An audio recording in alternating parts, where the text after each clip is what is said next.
Hello student. आज basic second semester में geometry में डायरेक्शन कोसाइन टॉपिक हम लोग जो पढ़ रहे थे उसी पर एक सवाल मैं आपको सॉल्व करके बताऊं। देखिए ये जो क्वेश्चन है ये एग्जाम में इस फॉर्मेट के कई सवाल पूछे जाते हैं। इसके पहले की वीडियो में मैंने एक सवाल इस पर बता दिया, क्योंकि ये चीज़ें आपके एग्जाम में अक्सर पूछी जाती है, तो मैंने ये सोचा कि एक सवाल मैं इस पर कम से कम आपको और बता दूँ। तो देखिए क्वेश्चन समझते हैं कि क्या है। दो लाइंस हैं, उनकी जो direction cosine l m n है उनमें ये रिलेशन है। तो क्या पूछा जा रहा है कि इस दोनों लाइन के डायरेक्शन कोसाइंस क्या होंगे। चलिए हम लोग इसको सॉल्व करके समझते हैं। सॉल्यूशन।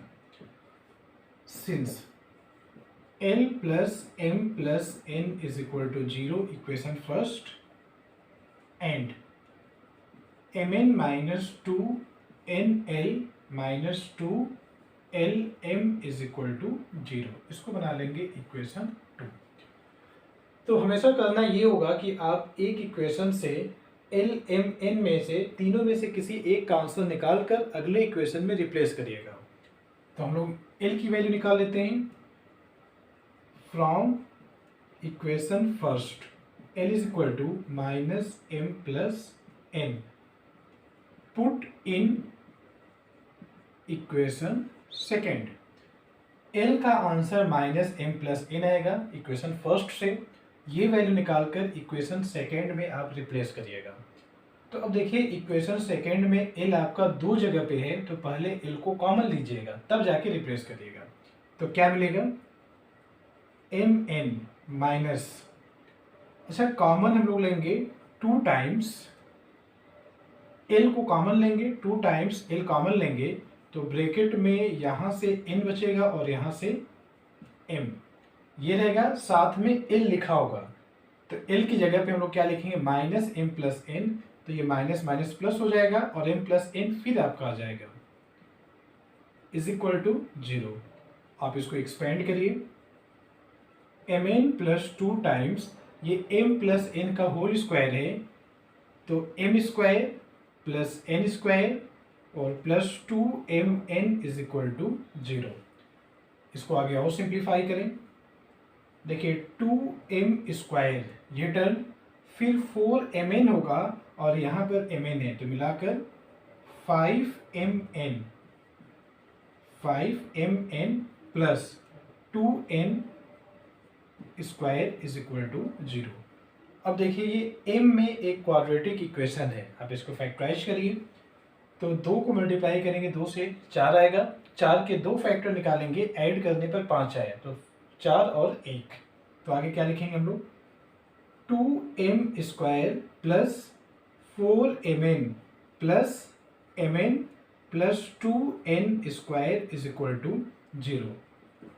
फर्स्ट 2 टर्म से आपको कॉमन मिल जाएगा 2m, यहाँ पे आएगा m और यहाँ से 2n प्लस इन दोनों जगह से आप कॉमन लीजिएगा n, तो यहाँ पे बचेगा m और अगले वाले पार्ट से बचेगा 2n इज इक्वल टू 0।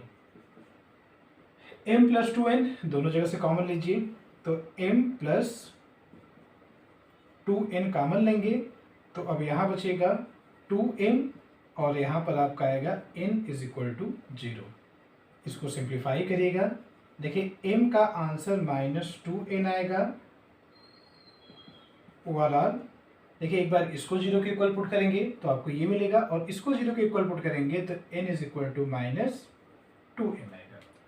अब इसी को हम लोग लेकर सॉल्व करेंगे और देखेंगे कि direction cosine l m n की क्या वैल्यू मिलती है।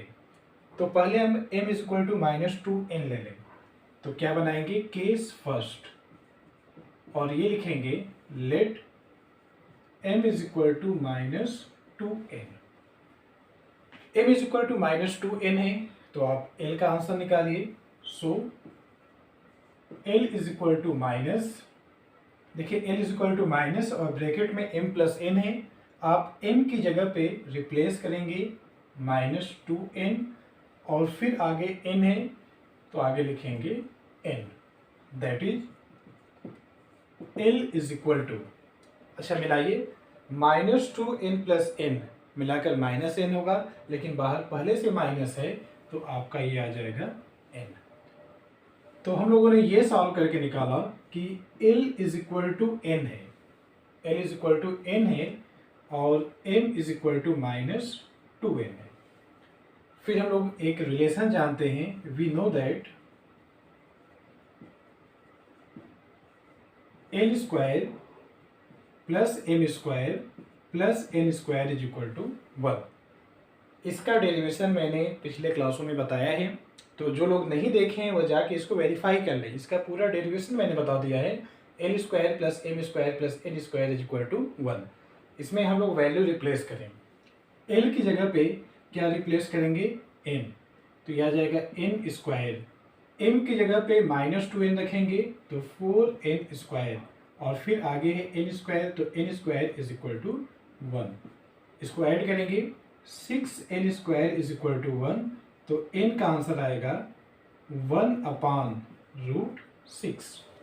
एक चीज़ और जानिएगा, आप स्क्वायर रूट लेते हैं तो आंसर प्लस माइनस आता है, आप माइनस लेकर सॉल्व करेंगे या प्लस लेकर सॉल्व करेंगे, जो दो आंसर मिलेंगे लास्ट में उसको दिखाया जा सकता है कि वो दोनों आंसर सेम होगा।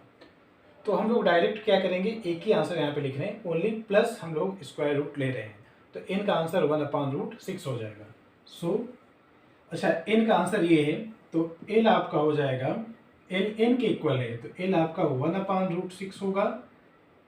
m आपका हो जाएगा, m माइनस 2n के इक्वल है, तो -2 और n की जगह पे ये वैल्यू रिप्लेस करिए, m आपका -2n है, तो n की जगह पर 1/√6 लिखेंगे तो -2/√6 ये मिल जाएगा, और n का आंसर आएगा, n का आंसर है 1/√6। This imply direction cosine of one line is 1/√6 -2/√6 और 1/√6। तो हम लोगों ने एक लाइन का डायरेक्शन कोसाइन निकाल लिया, जैसे इस एक लाइन का निकाले हैं सेम वैसे हम लोग अगले लाइन का निकालेंगे। तो उसके लिए क्या करेंगे, केस सेकेंड में ये लिखेंगे लेट, देखिए n किसके इक्वल था, -2m के, तो n is equal to -2m, n का आंसर ये है। अच्छा, अगर n का आंसर ये है देन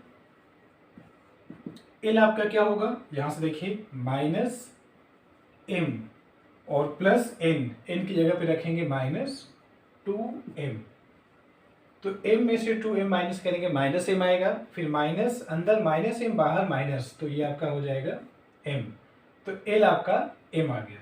फिर हम लोग ये यूज करेंगे कि l square plus m square plus n square is equal to 1। अच्छा, l की जगह पे हम लोग रिप्लेस करेंगे m, तो ये बन जाएगा m का स्क्वायर, फिर आगे m स्क्वायर है और n की जगह -2m रखेंगे तो 4m का square is equal to 1।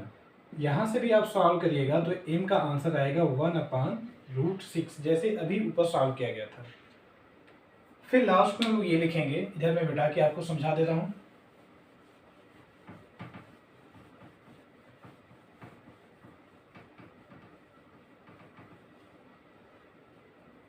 m का आंसर आ गया, तो आगे हम लोग ये लिखेंगे, सो l इज इक्वल टू, देखिए l m के इक्वल है, तो l का आंसर भी 1/√6 आएगा।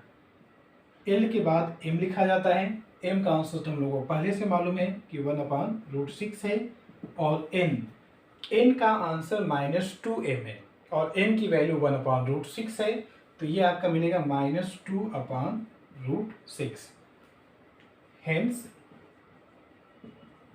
Direction cosine of other line, क्योंकि वहां दो लाइन थी तो एक लाइन का डायरेक्शन कोसाइन ये हो जाएगा, अगली लाइन का डायरेक्शन कोसाइन पहले l लिखेंगे 1/√6, फिर m लिखेंगे 1/√6, फिर n लिखेंगे -2/√6। तो ये इस क्वेश्चन का कंप्लीट सॉल्यूशन हुआ। अच्छा, इस फॉर्मेट के मैंने 2 सवाल आपको बता दिया है, तो अब आपको करना ये कि एक्सरसाइज में इस फॉर्मेट के जितने भी क्वेश्चन हैं आप सेल्फ सॉल्व करिए। फिर आप एक बार चेक करिएगा कि जो पिछली क्लास थी उसमें मैंने बताया था कि 2 लाइन के परपेंडिकुलर और पैरेलल होने की कंडीशन क्या होती है। ये चीज़ मैंने बता दिया। तो हम लोग अगली वीडियो में इस पे बात करेंगे, क्योंकि यहाँ से भी अक्सर सवाल पूछा जाता है कि जैसे दो लाइन है तो पैरेलल होने की कंडीशन क्या है, परपेंडिकुलर होने की कंडीशन क्या है। और एक टॉपिक अभी और बाकी है जिसको बताना है, डायरेक्शन कोसाइन, और एक चीज़ और है इसमें, प्रोजेक्शन। तो हम लोग जो कल अगली वीडियो में मिलेंगे, जिसमें मैं आपको डायरेक्शन रेशियो, डायरेक्शन कोसाइन हो गया है, डायरेक्शन रेशियो के बारे में बताऊंगा, और फिर मैं आपको प्रोजेक्शन के बारे में बताऊंगा कि प्रोजेक्शन क्या होता है। ये दोनों हो जाएगा तो फिर परपेंडिकुलर और पैरेलल का फार्मूला मैंने आपको पहले ही बता दिया है। बस करना ये रहेगा कि हम लोग जो इस पे बेस्ड जो क्वेश्चन है उसका सॉल्यूशन हम लोग समझेंगे।